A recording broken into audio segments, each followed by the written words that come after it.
Ugh. Just washed my hands. When I started doing this shit, I had the idea to do this format of review you are seeing now, this face green screen format of review, only for movies I just saw in theaters. The idea would be that I would come home from the theater and I would sit down and I would do a quick, off the top of my head, initial thoughts review of the movie I just saw. I'm not going to be going to the movie theaters for a while, unfortunately. So I had the idea to use this format for new home releases or early home releases, movies I would see in theaters if I could go to the theaters. Birds of Prey and the Fabulous Emancipation of One Harley Quinn is not a movie I would be seeing in theaters right now if I could go to the movie theater. One, because I don't even think it would be in theaters right now, and two, because I already saw it in theaters back in February when it came out. Now, when I left the theater after seeing that movie, I was very conflicted on my thoughts and feelings about it. So much so that when I came home, I took a bunch of graph paper and I scribbled down everything about the movie and what I thought about all of those things to try to decipher my own thoughts and feelings on that movie. And it is because of that, and because of that movie, that I decided to do this. And I wanted to do this review for it when I first saw that movie to sort of kick this shit off. But I never got around to it. Now, because of everything going on, it has an early home release, and I have been dying to rewatch this movie ever since I left the theater because I was so conflicted, like I said. Now, Birds of Prey and the Fabulous Emancipation of One Harley Quinn has its problems. There's a problem with editing, I guess. Not the editing in general, but this problem that really is prominent in the first chunk of the movie, which is that they keep moving around, and they do this way too much. Harley Quinn, who narrates the movie, even references this out-of-order storytelling, saying, I know I'm telling this all out of order, but, fuck you, I'm going to tell the story how I want. They keep cutting back and forth between now and then a lot for long periods of time. And I guess it's kind of cool twice. 2 times I was like, oh, what's going on here? And then later when they showed me the after, before, or whatever, I'd be like, oh, that's why that happened. That's cool that they showed it that way. But really, it felt like the movie kind of suffered from this constant back and forth. And I feel like it could have benefited from just a little bit more order. I also felt like there's some issues with the story or the writing. In certain parts of the movie, things were really rushed. And then in other parts of the movie, things would happen or develop way too quickly.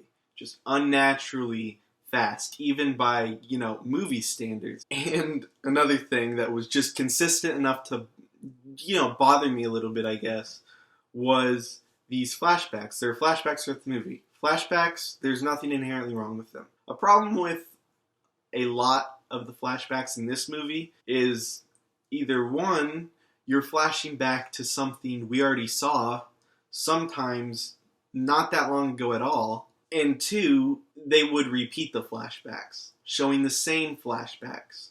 And then there's just one particular scene I have to talk about. I don't usually like to get into things like this because I don't want to give anything away. But this is not giving anything away because the scene, it was pointless. It is a scene you might have seen in the trailer where Harley Quinn turns into Marilyn Monroe and lip syncs. This scene is a hallucination scene. I guess, I don't know what it was doing there. It had no purpose.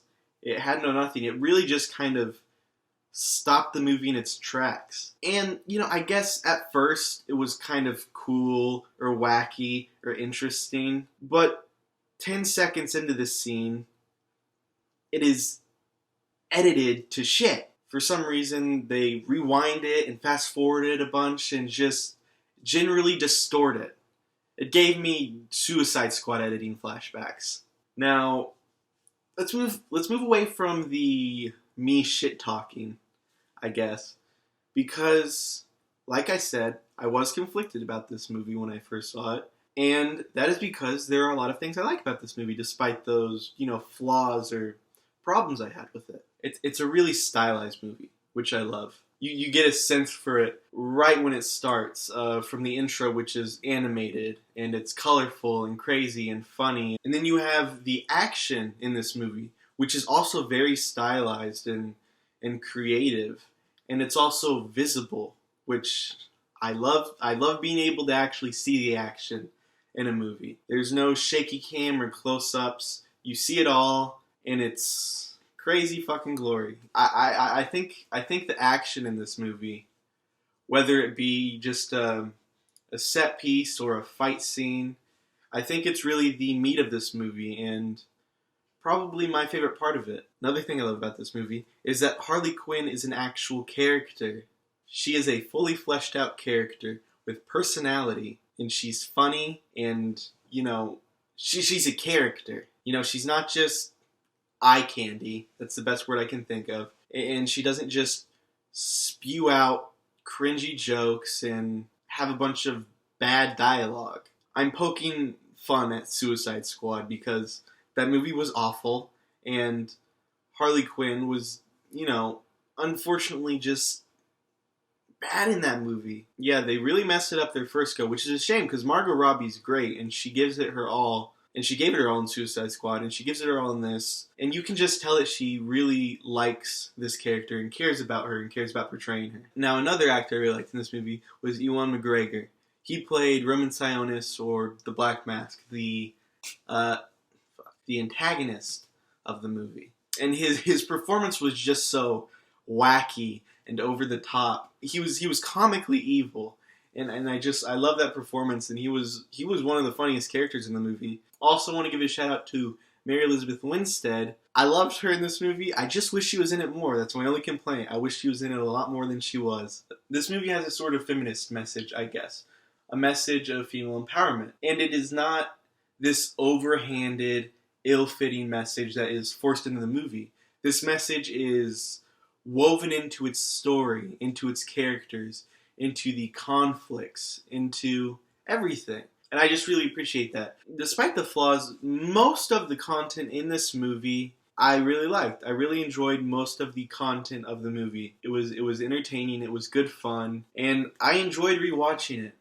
And I think it's a shame that it is one of the lesser performing DCU movies, because in my opinion, it is one of the, if not the best of them so far. And also, I just want to say this real quick. Birds of Prey and the Fabulous Emancipation of One Harley Quinn.